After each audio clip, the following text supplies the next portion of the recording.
ایسا عمل جس نے بادشاہ اور درویش کی قسمت کو بدل دیا۔ شیخ سعدی رحمۃ اللہ علیہ فرماتے ہیں کہ ایک بادشاہ اور ایک درویش کا انتقال ہوا۔ یہاں درویش سے مراد ایسے شخص ہیں جو اللہ پاک کی بندگی میں بہت آگے نکل چکے ہوں یا اللہ پاک کے برگزیدہ بندے ہوں۔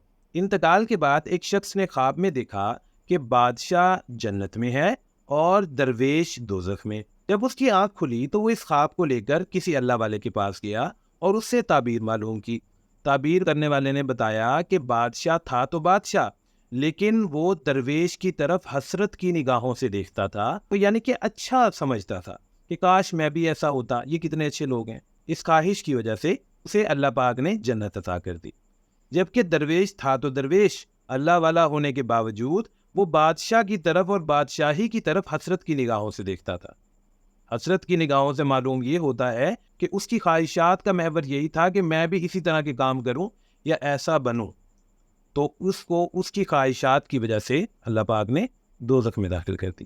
تو یہاں سے ہمیں معلوم ہوتا ہے کہ خواہشات کتنی ضروری ہیں، اور آج کل اصل مسئلہ بھی یہی ہے کہ ہم لوگ شاید اچھے ہیں لیکن ہماری خواہشات اچھی نہیں ہیں۔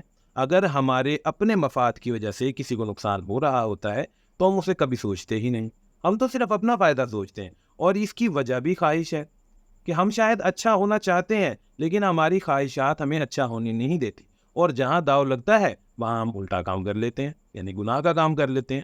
تو اس سے سبق ہمیں یہ ملتا ہے کہ ہم جیسے بھی ہیں ہمیں اپنے آپ کو اچھا کرنے کے ساتھ ساتھ اپنی خواہشات کو بھی اچھا کرنا چاہیے، کیونکہ ہمارے مالک ہمارے دل میں جو کچھ ہے، جو کچھ ہم کر چکے ہیں اور جو کچھ ہم کرنے والے ہیں، سب کچھ جانتے ہیں۔ امید ہے کہ آپ نے نیت کر لی ہوگی کہ ہم اپنی خواہشات کو اچھا کریں گے، اور انشاءاللہ میں ملوں گا اسی طرح کی ایک اور ویڈیو میں آپ کے ساتھ۔ تب تک کے لیے اللہ حافظ۔